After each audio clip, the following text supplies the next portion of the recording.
Hello, good morning childrens. Welcome to Nalanda education campus. आज हम आपके लिए 8वीं कक्षा के बच्चों के लिए साइंस का वीडियो लेक्चर लेके आ रहे हैं।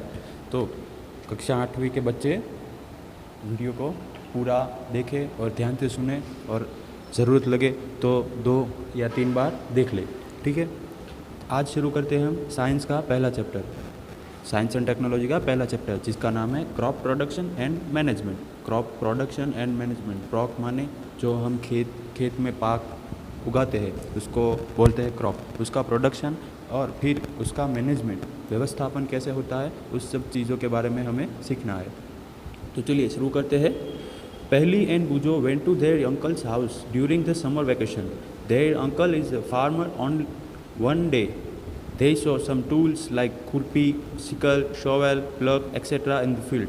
मतलब ये दो बच्चे हैं, पहली और बूझो, ये इधर इनके कार्टून जैसे चित्र भी बना के दिए हैं। ये पहली है और ये बूझो है, दोनों अपने अंकल के घर जा रहे हैं। वहाँ पे उनके अंकल क्या है, फार्मर है, खेडूत है, जो कि खेती करते हैं। उन्होंने उनके घर पे उनके खेत के लिए कुछ साधन सामग्री देखी, उसमें एग्जाम्पल दिए हुए कौन कौन सी, तो आपको ये नाम याद रखने हैं। खुरपी, सिकल, शॉवेल, प्लग, ये सारे चीज़ें उन्होंने खेत में देखी। इन द फील्ड, फील्ड मतलब खेत में देखी। You have learn that all living organism required food, plant can make their own food themself. Can you recall how green plants synthesise their own food. ये देखो, ये इसमें यहाँ तक 4 लाइन में क्या कहा गया है कि सारे जो जीवित वस्तु है, जो सजीव है, लिविंग ऑर्गेनिजम्स है, उन्हें फूड, उन्हें खुराक की ज़रूरत होती है। लेकिन पेड़ पौधे हो जो ग्रीन कलर के होते हैं, वो तो पेड़ पौधे सब अपना फूड खुद से बना लेते हैं। और वो कैसे अपना खुराक खुद से बनाता है वो आपको याद है क्या? ये आप अगली कक्षा में तो स्टैंडर्ड 6 और 7 में पढ़ गए थे। Animals including humans can not make their own food, so where do animals get their food from. मतलब हमारे जैसे इंसान और बाकी जीव, पशु पक्षी वगैरह अपना खाना खुद नहीं बना सकते, तो उन सबको उनका खाना कहाँ से मिल रहा है, ऐसा क्वेश्चन पूछा है। But first of all, why do we have to eat food. लेकिन हमें खुराक की ज़रूरत क्यों है? ये you already know that energy from the food is utilised by organisms for carrying out their various body functions such as digestion, respiration and excretion.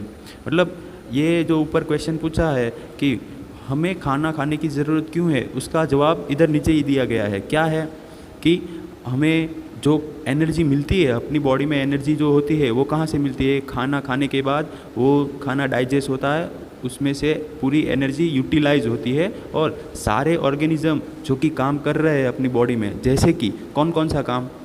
Body function मतलब हाथ पैर हिलाना वगैरह वगैरह। डाइजेशन मतलब अपना हम जो कुछ भी खाते हैं वो पचता है, डाइजेस्ट होता है, उसमें भी एनर्जी की रिक्वायरमेंट होती है। रेस्पिरेशन माने सांस लेना, हम जो सांस लेते हैं उसको रेस्पिरेशन बोलते हैं, तो उसमें भी हमको एनर्जी की ज़रूरत है। एक्सर्शन मतलब हम जो अपने शरीर से कचरा बाहर निकालते हैं, जो उनमें भी एक्सर्शन, उसको एक्सर्शन कहते हैं, उनमें भी हमको एनर्जी की ज़रूरत होती है। तो ये सारे काम करने के लिए हमें एनर्जी चाहिए, और एनर्जी हमको कहाँ से मिलती है? फूड से। तो इसलिए हमको फूड का लेना ज़रूरी है। We get our food from plants और एनिमल्स और बोथ। मतलब हम इंसान जो है हमारा खाना दोनों चीज़ों से लेते हैं, एनिमल और प्लांट। पशु पक्षी के पास से भी हमें हमारा खाना मिलता है, और वनस्पति पेड़ पौधे से भी हमारा खाना मिलता है। In order to provide food for a large population, regular production, proper management and distribution is necessary. अभी हम देख सकते हैं कि अर्थ पे ह्यूमन की आबादी बहुत सारी है, 7 बिलियन तक है, तो कि बहुत ज़्यादा है। हमारे इंडिया में ही 130 करोड़ लोग हैं, तो उन सबको खाना मिल सके, ऐसा मैनेजमेंट, ऐसा सिस्टम बनाना चाहिए। उसके बारे में बात की है। इसमें क्या कहा है? रेगुलर प्रोडक्शन मतलब जो उसकी बनावट है, जो हम खेत में उगाते हैं, उसका रेगुलर होना चाहिए प्रोडक्शन। प्रॉपर मैनेजमेंट मतलब जो एक जगह से दूसरी जगह जाता है, खाना वगैरह वगैरह, जो सब मैनेजमेंट है, ये सारी चीज़ें हम इस चैप्टर में ही पढ़ने वाले हैं।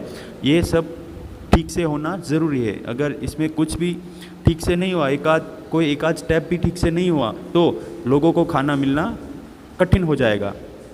चलिए, इस चैप्टर का पहला पॉइंट है एग्रीकल्चर प्रैक्टिसेस, मतलब खेतीबाड़ी में कैसे कैसे काम किया जाता है उसके बारे में बात करनी है। When plants of the same kind are cultivated at one place in a large scale is called crop। ये देखो, ये क्या हो गया, ये क्रॉप की डेफिनेशन हो गई, ये आपको एग्ज़ाम में पूछ सकते हैं।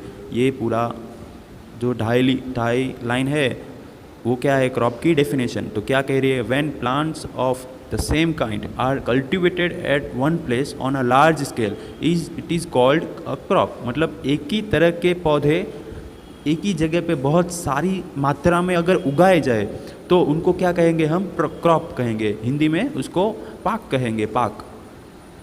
For example, crop of wheat means that all plants are grown in field are that of wheat. मतलब जो गेहूँ, वीट माने गेहूँ, गेहूँ का जो पाक होता है, अगर हम ऐसा बोले कि पाक कौन सा लिया है गेहूँ का, तो उसका मतलब है खेत में, फील्ड में सारे के सारे प्लांट किसके हैं, गेहूँ के हैं। इसका मतलब ये होता है।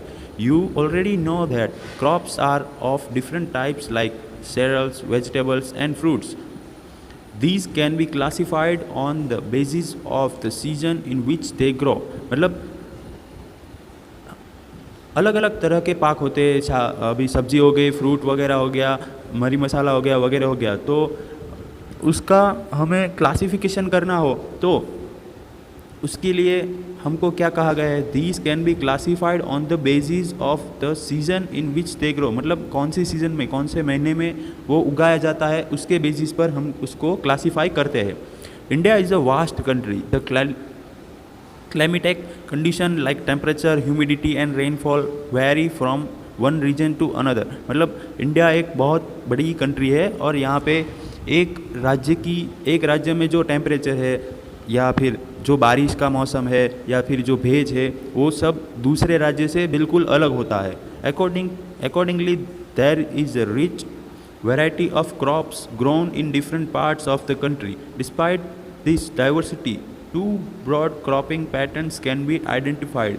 मतलब ये क्या बता रहा है ये पैराग्राफ में कि इतना बड़ा देश होने के बावजूद फिर भी हम यहाँ पे जो क्रॉपिंग होती है उसकी पैटर्न पे आधारित दो स्टेज में क्लासीफाई करते हैं अपने यहाँ क्रॉप को। तो उसमें पहला स्टेप है खरीफ क्रॉप। क्या, खरीफ क्रॉप, पहला वाला खरीफ क्रॉप और दूसरा रबी क्रॉप। मतलब खरीफ माने the crops which are sown in the rainy season are called kharif crop. मतलब ये देखो, ये डेफिनेशन हो गई किसकी, खरीफ क्रॉप की। मतलब ऐसे पाक which are sown in rainy season are called kharif crop. Sown माने जो बोया जाता है, किसी भी वनस्पति को उगाने के लिए उसका बीज होता है, वो हमें ज़मीन के अंदर बोना पड़ता है, उसको कहते हैं सोन। तो ऐसे पाक होते हैं जिसको रेनी सीजन माने मानसून में बोया जाता है, उनको कहते हैं kharif crop. The rainy season in India is generally from June to September. Paddy, maize, soybean, groundnut and cotton are kharif crop. ये अभी खरीफ क्रॉप कब उगाया जाता है, जून टू सितंबर। मतलब जून महीने से सितंबर महीने तक जो भी क्रॉप उगाए जाते हैं उनको खरीफ क्रॉप कहते हैं। और उनके एग्जाम्पल भी दिए गए हैं, कौन कौन से हैं, paddy, maize, soybean, groundnut, cotton. ये सारे जो है ये खरीफ क्रॉप के एग्जाम्पल है जो कि आपको याद करने हैं और इनकी नोट्स बनानी है। नोट्स कैसे बनानी है उसकी पीडीएफ में आपको भेज दूंगा। उसमें मैंने सिर्फ डायरेक्शन ही लिखे हैं, पीडीएफ में मैंने सिर्फ डायरेक्शन ही लिखे हैं कि आपको नोट कैसे कैसे बनानी है। उसके अंदर जो भी कुछ लिखा हुआ है सब कॉपी नहीं करना है, उसमें आपको खुद से। और जो दूसरा क्लासिफिकेशन किया गया है वो है रबी क्रॉप्स। तो उसमें क्या कहते हैं, the crops grown in the winter season October to March are called rabi crops. Example of rabi crops are wheat, gram, pea, mustard and linseed। मतलब ऐसे पाक जो विंटर यानी सर्दी की सीज़न में बोए जाते हैं और उगाए जाते हैं। तो उसमें मंथ कौन कौन सा आएगा, अक्टूबर टू मार्च। तो उन सारे पाक को क्या कहा जाएगा, रबी क्रॉप्स। और उसके एग्जाम्पल्स में क्या आएंगे, wheat, gram, P, mustard and linseed. ये सारे हो गए रबी क्रॉप्स। अभी आगे देखते हैं। Beside this pulses and vegetables are grown during summer at many places. मतलब अभी ये 2 सीज़न हो गए, मानसून और विंटर दोनों हो गए, तो तीसरी वाली सीज़न हमारे इंडिया में कौन सी है? समर। तो समर में भी हमारे यहाँ पे शाक भाजी, सब्जी और वगैरह सब उगाया जाता है। भी दूसरा पॉइंट चैप्टर का क्या है? Basic practices of crop production. मतलब बेसिक जो पाक उगाने की जो सभी कॉमन तरीके हैं, जो बेसिक प्रैक्टिसेस है, उसके बारे में हमको पढ़ना है। Cultivation of crops involves several activities undertaken by farmers over a period of time. You may find that these activities are similar to those carried out by gardener or even by you when you grow ornamental plants in your houses. मतलब ये क्या कह रहे हैं कि जो खेत में जो फार्मर होता है वो क्या काम करता है? वो नॉर्मली वही काम करता है कि जो आपके घर में अगर कोई माली आ रहा है, आपके घर के आजू बाजू में कोई बगीचा हो तो उसमें कोई माली जो काम करता है वही सारे काम खेत में भी होते हैं। और अगर माली ना हो तो अगर आपने आपके घर पे खुद से 2 या 4 पौधे उगा रखे हैं, उसके लिए आप जो भी काम करते हो, मेहनत करते हो, वही सारा काम खेत में होता है। These activities or tasks are referred to as agriculture practices which are listed below. मतलब ये जो सारे काम है उसको क्या कहते हैं? Agriculture practices. और इसके बारे में इसकी जो लिस्ट बनाई है वो हमको नीचे दी गई है कि कौन सा काम पहले होता है, उसके बाद कौन सा काम होता है, वगैरह वगैरह। तो उसमें देखते हैं, सबसे पहले होता है प्रिपरेशन ऑफ सॉइल। मतलब सॉइल यानी भूमि, ज़मीन, मिट्टी, उसकी तैयारी करनी पड़ती है, उसकी तैयारी करनी पड़ती है। उसके बाद आता है सॉइंग, उसके बाद आता है एडिंग मैन्योर एंड फर्टिलाइज़र। मतलब मैन्योर माने खाद और फर्टिलाइज़र माने फर्टिलाइज़र। जो खुद से खाद 2 प्रकार की आती है, या तो कृत्रिम होती है या तो कुदरती होती है। कुदरती माने जो हमको नेचर से मिलती है, नेचर का उपयोग करके हम बनाते हैं, उसको कहते हैं मैन्योर। और फिर आता है फर्टिलाइज़र जो कि कंपनी में बनता है, फैक्ट्री में बनता है, उन सबको ऐड करना पड़ता है। फिर आता है इरिगेशन। इन सब के ये सारे के सारे सातों सात पॉइंट के बारे में हमको आगे यही चैप्टर में पढ़ना है। तो पहला पॉइंट है प्रिपरेशन ऑफ सॉइल, उसको देखते हैं। प्रिपरेशन ऑफ सॉइल, उसमें क्या कहा गया है? The preparation of soil is the first step before growing a crop. मतलब जो पाक उगाया जाता है उसमें सबसे पहला स्टेप कौन सा है? प्रिपरेशन ऑफ सॉइल, ज़मीन को तैयार करना। One of the most important task in agriculture is to turn the soil and loosen it. मतलब जो हमारी जो खेत में मिट्टी होती है उसमें खेती करने के लिए जो सब काम की चीज़ें होती है वो ऊपर ही होती है। तो उसको क्या करना पड़ता है? टर्न द सॉइल मतलब ऊपर की जो मिट्टी है उसको नीचे भेजना होता है, और नीचे की जो मिट्टी है उसको ऊपर लाना होता है। और लूजन इट मतलब उसको लूज़ करना होता है। इससे क्या रहेगा? उसके मिट्टी में हवा आसानी से जा सकेगी, और उसके जो रूट्स होते हैं, उसके जो प्लांट्स के रूट्स बनते हैं, उनको इजीली ऑक्सीजन और सारे जो मैन्योर और पोषक तत्व की ज़रूरत होती है वो उनको इजीली मिल सके। इन सब के बारे में हम इसी चैप्टर में पढ़ेंगे। तो चलिए आगे चलते हैं। These allows the roots to penetrate deep into soil. मतलब ये देखो इसमें क्या कहा गया? Root to penetrate deep into the soil. मतलब जो उसके मूल होते हैं, रूट्स होते हैं प्लांट्स के, वो ज़मीन में अंदर तक बड़ी अच्छे से अंदर तक जाके अपनी पकड़ बहुत ज़्यादा मजबूत बनाते हैं, जिसके हिसाब से, जिसकी वजह से क्रॉप का जो प्रोडक्शन होता है वो अच्छी तरह से होता है। The loose soils allow the roots to breathe easily even when they go deep in the soil. यही पॉइंट कहा गया जो मैंने अभी थोड़ी देर पहले बताया था। Breathe easily even when they go into the soil. देखो अभी पेड़ पौधे कुछ भी होता है उसको भी सांस तो वो भी लेता है, और उसको भी नाइट्रोजन ऑक्सीजन वगैरह की ज़रूरत होती है। तो ऑक्सीजन तो वो पत्तों से ले लेता है, लेकिन नाइट्रोजन की ज़रूरत पड़ती है तो वो लेता है अपने रूट्स की मदद से। तो उसके लिए ज़मीन को तैयार करना ज़रूरी है, सॉइल को प्रिपेयर करना ज़रूरी है, उसको अपसाइड डाउन करना भी ज़रूरी है, और लूज़ करना भी ज़रूरी है। अभी आगे देखेंगे। Why does the loosening of soil allow roots to breathe easily. मतलब यही क्वेश्चन कहा गया है। अभी जो जिस बारे में हमने बात की है वो ही चीज़ फिर से पूछी गई है, और उसके बारे में आगे बताया भी है। The लूजन soil help the growth of earthworm and microbes present in soil. मतलब ये क्या है? अर्थवॉर्म और माइक्रोब्स, ये जीव के नाम है जिसकी मदद से क्या होता है, अर्थवॉर्म और माइक्रोब, जिसकी वजह से क्या होता है, ज़मीन में जो मैन्योर और पोषक तत्व है और नाइट्रोजन की जो कमी रहती है वो सब पूरी होती है। These organisms are friends of farmers since they further turn and loosen the soil and add humus to it. मतलब ये जो सारे जो जीव होते हैं, ऑर्गेनिज्म होते हैं, वो सब क्या होते हैं, खेडूत के फ्रेंड होते हैं, फार्मर के फ्रेंड होते हैं। कैसे फ्रेंड होते हैं वो, क्योंकि वो सारे जीव खेत की मिट्टी को लूज करते हैं और खेत की मिट्टी में ह्यूम्स माने पोषक द्रव्यों डालते हैं। But why the soil needs to be turned and लूजन?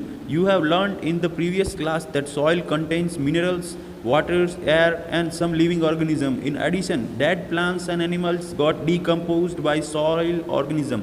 इसमें क्या कहा गया है कि हमने पहले की क्लास मतलब छठी सातवीं कक्षा में पढ़ाई है कि ज़मीन के अंदर मिनरल पोषक तत्व, वाटर पानी, एयर हवा और कुछ जिंदा सजीव सब रहते हैं, और जो मृत प्लांट्स मर गए हैं, जो सजीव मर गए हैं, वो भी ज़मीन के अंदर डिकम्पोज होते हैं। किसकी मदद से? Soil organism. ये जो छोटे छोटे जीव रहते हैं ज़मीन के अंदर, उसकी मदद से ये सारी चीज़ डिकम्पोज होती है। In this way various nutrition in the dead organism are released back into the soil. देखो ये लाइन बहुत काम की है।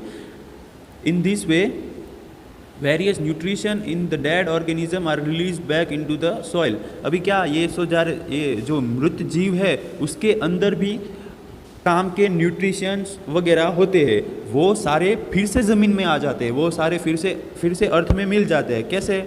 ये लिविंग ऑर्गेनिज्म है जो कि सॉइल में रहते हैं, वो डेड ऑर्गेनिज्म को डिकम्पोज करते हैं। डिकम्पोज माने जो उसका पूरा विघटन हो जाता है, उसके अंदर काम के न्यूट्रिशंस वगैरह होते हैं वो सब अलग हो जाते हैं। This nutrition are again absorbed by plants. देखो ये जो सारे ऑर्गेनिजम्स की मदद से जो न्यूट्रिशन अलग हुए हैं वो सारे न्यूट्रिशन फिर से प्लांट्स एब्जॉर्ब कर लेंगे। Since only a few centimeters of the top layer of soil supports plant growth, turning and losing of soil brings the nutrition rich soil to the top so that plants can use their nutritions। मतलब अभी हमको पता ही है कि ज़मीन अर्थ का जो ऊपरी हिस्सा है, सबसे ऊपर के कुछ सेंटीमीटर ही प्लांट को ग्रोथ करने में मदद करते हैं। प्लांट का प्रॉपरली ग्रोथ हो सकता है कहाँ पे? अर्थ के टॉप जो सॉइल है, ऊपर वाली सॉइल है कुछ सेंटीमीटर की, वहाँ पर ही प्लांट का ग्रोथ अच्छी तरह से होता है। तो यही वजह से अर्थ जो सॉइल है उसको लूजन अप करना पड़ता है और टर्निंग अप साइड डाउन करता है। जो नीचे मिट्टी रहती है उसको ऊपर लाना पड़ता है और ऊपर मिट्टी रहती है उसको नीचे लाना पड़ता है, ताकि हमारे जो पेड़ पौधे हैं उसको पूरा न्यूट्रिशन मिलता रहे और वो अपनी वृद्धि अच्छे से कर सके।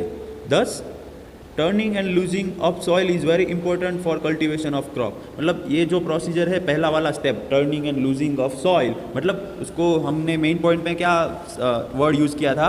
Preparation of soil. क्या? Preparation of soil. ये जो स्टेप है ये बहुत ही इंपॉर्टेंट है। किसके लिए? कल्टीवेशन ऑफ क्रॉप के लिए। The process of losing and turning of the soil is called tiling और प्लगिंग। मतलब इसके लिए एक वर्ड का नाम भी दिया गया है, उसका भी सिनोनिम है टाइलिंग और प्लगिंग। ये दोनों सेम वर्ड ही है, जिसका मीनिंग क्या होता है? ये जो turning up side down and losing of the soil की प्रोसेस है उसको क्या कहते हैं? टाइलिंग और प्लगिंग। मतलब जो हम हल चलाते हैं खेत में जिसकी वजह से ये सब काम होता है उसको क्या कहते हैं? टाइलिंग और plugging. This is done by using a plug. ये देखो अभी इंस्ट्रूमेंट का नाम आया है प्लग। ये सारी क्रिया किसकी मदद से होती है? Ploughs are made of wood or iron. मतलब लोहे या लकड़ी दोनों में से एक के बने होते हैं ये, जिसको हिंदी में हम कहते हैं हल। अभी नीचे उसकी पिक्चर भी दिखाऊंगा मैं आपको, तो आपको ज़्यादा समझ आएगा। If the soil is very dry it may need watering before plugging. मतलब अगर ज़मीन बहुत ही ड्राई है, अभी बहुत टाइम से उसको पानी नहीं मिला है, बारिश नहीं हुई है, तो वो ज़मीन ड्राई हो गई हो, तो उसके लिए पहले उसको पानी देना ज़रूरी है ताकि बाद में अच्छे से टाइलिंग या प्लगिंग हो सके। The plugged field may have big clumps of soil called crumbs. It is necessary to break these crumbs. Leveling the field is beneficial for sowing and well as for irrigation. Crumbs, ये नया word आया है, crumbs. Crumbs क्या होता है? Crumbs माने ऐसे बड़े बड़े टुकड़े, किसके? मिट्टी के। उसमें वो टुकड़े मिट्टी के ही होते हैं लेकिन बड़े बड़े होते हैं, तो उन सब को क्या करना पड़ता है? तोड़ना पड़ता है, उससे मिट्टी को अलग करना पड़ता है। इससे क्या होगा? अपना जो टाइलिंग का प्लगिंग का काम है वो प्रॉपरली होगा। और उसके बाद देखो अभी टाइलिंग हो गया, क्रम्स को तोड़ भी दिया, फिर क्या करना पड़ता है? लेवलिंग। फिर लेवलिंग करना पड़ता है, जिसकी वजह से पूरा जो खेत है, पूरी जो खेत की मिट्टी है, पूरा एक लेवल में आ जाएगा, जिससे हमको काम करने में खेत में खेडूत फार्मर को काम करने के लिए अच्छा रहेगा। Sometimes manure is added to the soil before tilling. Manure माने कुदरती जो खाद होती है, खाद वो टाइलिंग के पहले डाल देते हैं। उससे क्या होता है? अच्छे से वो मिक्स हो जाता है। These help in proper mixing of manure with soil. The soil is before sowing. मतलब क्या कहते हैं? पहले जो मैन्योर होता है वो टाइलिंग के पहले से ही डाल दिया, फिर टाइलिंग हो गया, लेवलिंग हो गया, क्रम्स को ब्रेक कर दिया, फिर क्या करना पड़ता है? सोइंग करना पड़ता है। लेकिन कभी कभार सोइंग से पहले उसको पानी भी दे देते हैं ज़मीन को। अभी आगे का पॉइंट है agriculture implements. Before sowing the seed it is necessary to break soil clumps to get better yield. This is done with the help of various tools. The main tools used for this purpose are the plough, hoe and cultivator. ये तीन चीज़ के नाम है, तीन अलग अलग चीज़ के नाम है, प्लग, हो एंड कल्टिवेटर। तीनों के बारे में हमको पढ़ना ही है। ये पैराग्राफ में क्या कहा गया है कि हमको अगर ज़्यादा से ज़्यादा अच्छे से अच्छा पाक निकालना है, अच्छे से अच्छा हमको प्रोडक्शन लेना है, तो सारी जो सोइंग द सीड, बीज को बोने से पहले सॉइल को क्लम्स, अभी जो हमने बताया था क्लम्स के बारे में, उसको ठीक से तोड़ना पड़ता है। सारे जो स्टेप है उसको प्रॉपरली करने पड़ते हैं, और वो सारे स्टेप करने के लिए ये तीन टूल को यूज़ किया जाता है। अभी उसमें पहला है प्लग। तो ये रहा अपने प्लग का पिक्चर। ये देखो, ये प्लग का पिक्चर है और उसको यूज़ किया जाता है ऐसे। दो बैल है, वहाँ पे कोई और भी पशु हो सकता है, उसकी मदद से ज़मीन को अच्छे से टाइलिंग किया जाता है। उसमें जो चीज़ के नाम दिए गए हैं वो आपको याद रखने हैं। तो ये क्या है? Plug share. मतलब ये वाले हिस्से को क्या कहते हैं? Plug share. ये वाले हिस्से को प्लग शाफ्ट कहते हैं, और इसको बीम कहते हैं। बीम जिसके साथ इसको जोड़ा गया है, और यहाँ पे बीम आएगा ये वाला। अगर आप आकृति फिगर देखोगे तो आपको पता चल जाएगा। अभी इसके बारे में हम प्लग के बारे में पढ़ते हैं। This is being used since Asian time for tiling the soil. ये बहुत ही पहले से, ये औजार कोई नया नहीं है, बहुत सारे सालों से इसको यूज़ करते आए हैं हम लोग। पहले लकड़ी का होता था, अभी लोहे का हो गया है। Adding fertiliser to the crop, removing the weeds and turning the soil. This is made of wood and drawn by two pair of bulls or other animals like horse or camel. It contains a strong triangular iron strip called plug share.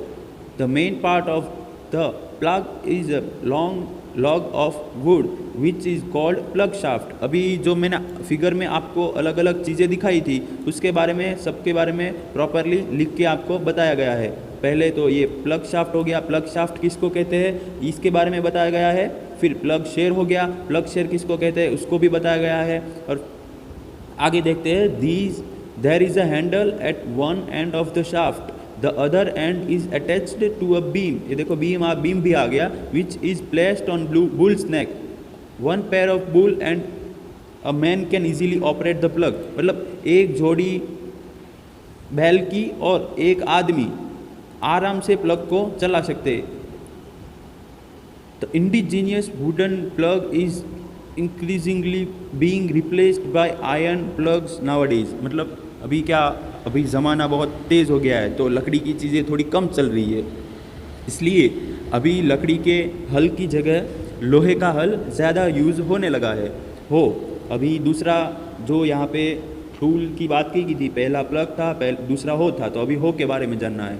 उसकी भी figure नीचे हमको दिखाई गई है, उसके बारे में हम पढ़ेंगे। It is a simple tool which is used for removing weeds. Weeds माने जो हमारा मेन क्रॉप है उसके आजू बाजू में ऐसे पेड़ पौधे उग निकलते हैं जो हमारे काम के नहीं है और वो सॉइल से काम के न्यूट्रिशन ले लेते हैं, जिसकी वजह से क्या होता है हमारा जो मेन क्रॉप है उसके ऊपर उसकी बैड इफ़ेक्ट पड़ेगी, उसका ठीक से विकास नहीं हो पाएगा। तो हमको ये जो वीड्स होते हैं उसको रेगुलरली निकालना पड़ता है। तो वो जो निकालने का काम है उसको किसकी मदद से करते हैं? हो की मदद से। It has a long rod or wood or iron, a strong broad and bent plate of iron is fixed to one of its end work like blade, it is pulled by animals. देखो ये हो का picture हो गया है, अभी इसमें ये ग्रिप हो गया है, ये हैंडल हो गया, ये बीम है, ये बेंट प्लेट है और ये रोड है। अभी देखो बीम है इसमें, तो हमने अभी प्लग के बारे में जाना, उसमें देखा था कि बीम कहाँ पे होता है कि बुल की जो नेक होती है उसके ऊपर होता है। तो सिमिलरली इसमें भी ऐसा होता है, बीम जो हम बैल या हॉर्स या कैमल यूज़ करेंगे उसके नेक पे ये बीम आएगा, फिर ये वाला भाग जो है वो उसकी मदद से हम वीड्स को निकाल सकते हैं और हमारे पार्क में जो अच्छी तरह से उसका विकास होगा। फिर आएगा कल्टीवेटर, तीसरा टूल था cultivator. Now days plugging is done by tractor driven cultivator. अभी जो खेत जोते का काम होता है वो ज़्यादातर ट्रैक्टर से होने लगा है। The use of cultivator saves the labour and time.